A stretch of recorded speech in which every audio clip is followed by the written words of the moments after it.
Hello everyone, this is Vicky here today and I am designing with the new Pinkfresh Studio Keeping It Real kit, and this is my first layout with this kit.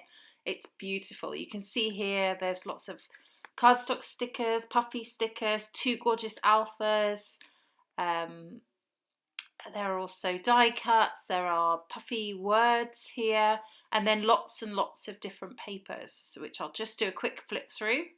But there's lots there, and so yeah, plenty in this kit to get your creative juices flowing.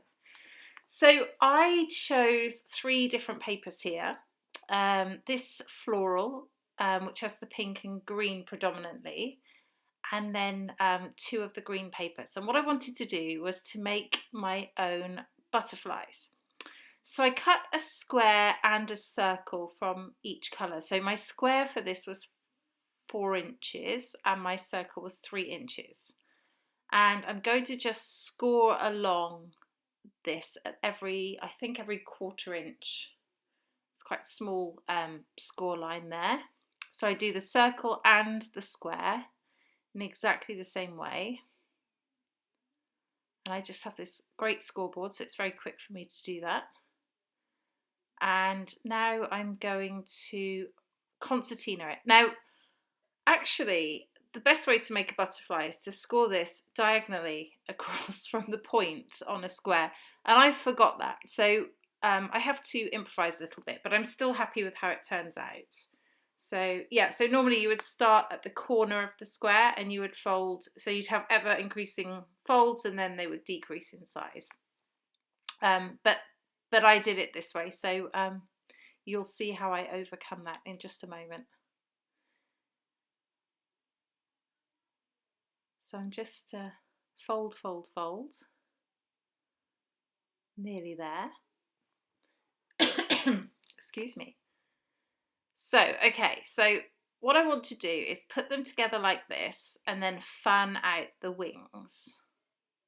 And this is where I've actually realised that I've done it wrong by doing a square, but you'll see what I do to fix that in a second. So I'm just fanning it out, and now I'm just going to round off the corner of the top wings so that it sort of sits like that. And I'm happier with that. That looks much better. Okay, so I'm just going to get some thread, pale pink thread, and I'm going to wrap it around, and I'm going to leave 2 ends at the top so that they're like the antennae, multiple antennas. So yeah, so you'll see that I'm having difficulty with tying it because it really is quite awkward to do that yourself, and but I do manage it, so you'll see it takes me a second just to do that. And I just fan it out nice and big, fold it sharply in the centre, and then we have a butterfly. So I go on to repeat that with the 2 green papers, and I make those slightly smaller. I make the square 3 inches square, and the circle is 2.5 inches. So yeah, that little ruler there that I have, that's it's almost like a compass, but it's child friendly. It has no pointy parts on it, and I really love that. I got it years ago, and yeah, it's really good for circles. I think it's meant for children, school children, but it's safer for me to have things without points, I think. So now I have 3 butterflies, and I'm really happy with how they look. So I'm going to put some gesso on my page because I want to add a bit of mixed media. So this is clear gesso, and the reason I'm using clear is because I'm using white cardstock. If I use white gesso on white cardstock, it tends to dry slightly yellow in comparison to the paper. So so that's why I use that. I know someone asked me last time, so I just wanted to let you know. Okay, so I pulled out this tray is the tray I use for my watercolours, and I still had some left in them, so I just squirted a bit of water. But I'm going to use sky blue and aquamarine and bubblegum, which is the pink, and I also use a bit of the yellow, and I've forgotten the name of that, but it's the yellow one. I'll link them all in below in the description. So I want to put some of this, which is a mix of the sky blue and aquamarine, right beneath the greeny butterflies. So it looks a bit messy at the moment, but once I put some butterflies on top, it looks tidier. So I just squirted some water on top of that just to help spread it around the page a little. Because I've got the gesso on the page, that stops any damage to the paper. So now this is the bubblegum, and I'm going to mix that with a bit of the yellow, which will give me more of the pink colour that I want. It was a bit, bubblegum on its own is a bit too bright pink. I just wanted to mute it a little bit, not make it so yellow that it goes orange, but I just wanted it to go to that sort of slightly peachier pink, if that makes sense. So I dry it off a little bit here, and oh no, I'm just making up some more of that colour, and you see there I made it way too orange. I had to add lots more bubblegum back in to make it pink again. It's a very, very fine amount of yellow that you need. So I'm just drying that off at the moment, and I'm going to put my butterflies back on.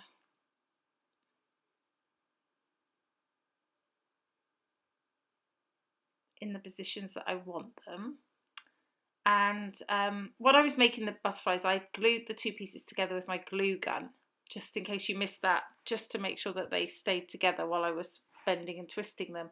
And I used my glue gun to stick them to the page as well. I think that's probably the best way. You could also use a glue dot, but just normal wet adhesive probably wouldn't work so well unless you have the big glob of it.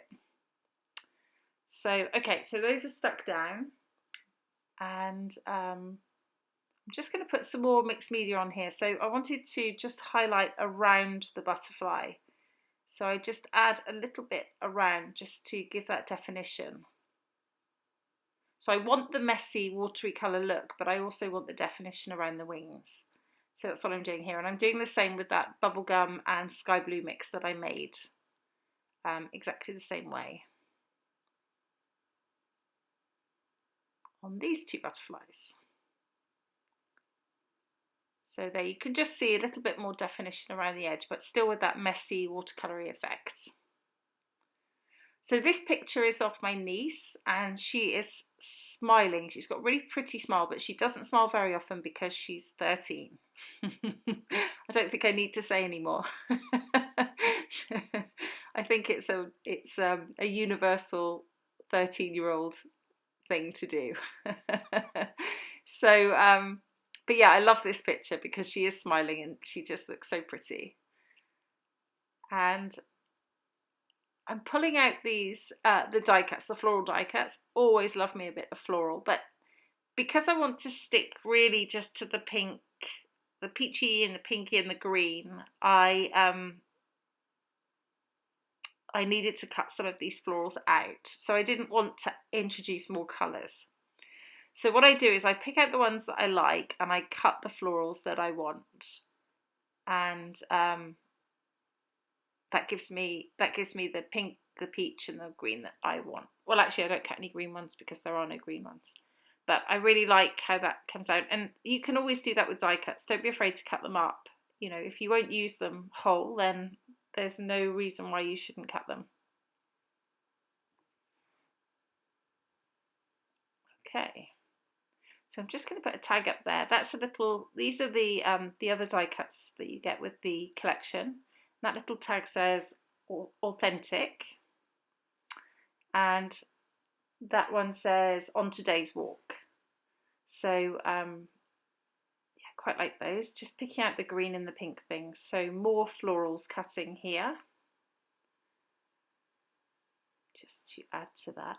This is quite a simple layout. The butterflies are very intricate, and really I wanted them to speak for themselves on the page, hence the highlighting around them with the watercolour.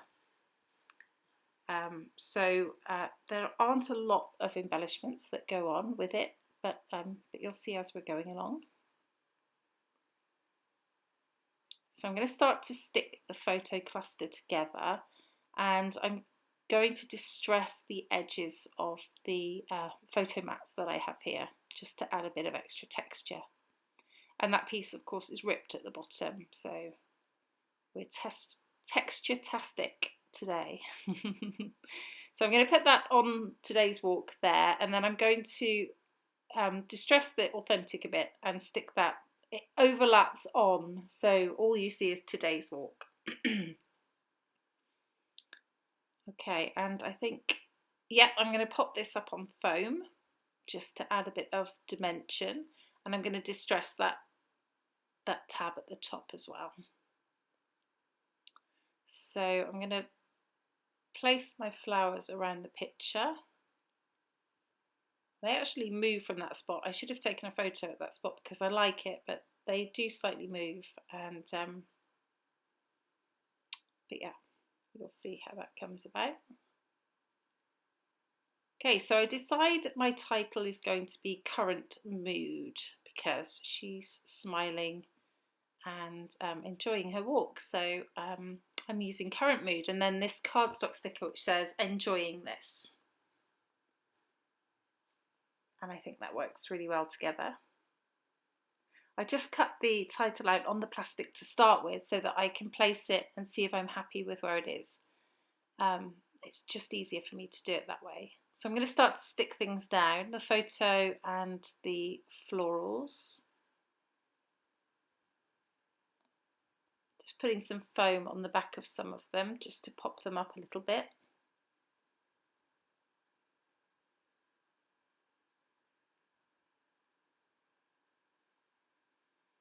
Sometimes you need to hold them a little bit so that they stick. Gesso is notoriously bad for things sticking to it, but it gets there. Once the glue dries, it's fine. So another floral in there and another couple on the page here. These are just small ones I cut out of the die cuts as well. And I'm going to stick this title down, and off camera I did stick that with glue because, as I said, things don't stick particularly well to gesso, and that will fall off if I don't stick it down. Excuse my hair, my grey roots. I've not been to the hairdresser for a while. So I can't wait for her to come back and me to be able to go again. Okay, so we're getting near the end now. I like how this has turned out actually. I like the two colours in this. I just think it's really pretty with the black and white photo. So I'm just going to add a bit of paint here around the florals, just to add a little bit of extra there. I just felt like it needed a bit of watercolour brought over to that side of the page. And the final thing I'm going to put on is a little sticker that says, this is a chipboard sticker that says, enjoy the process. So I got that because it was the right colours and it says enjoy on, and she does look like she's enjoying herself. And one more thing that I'll do here is I'm going to stick the antenna down so that they you can see them straight on the page, so that even if the page moves around you can still see them. That just finishes that off.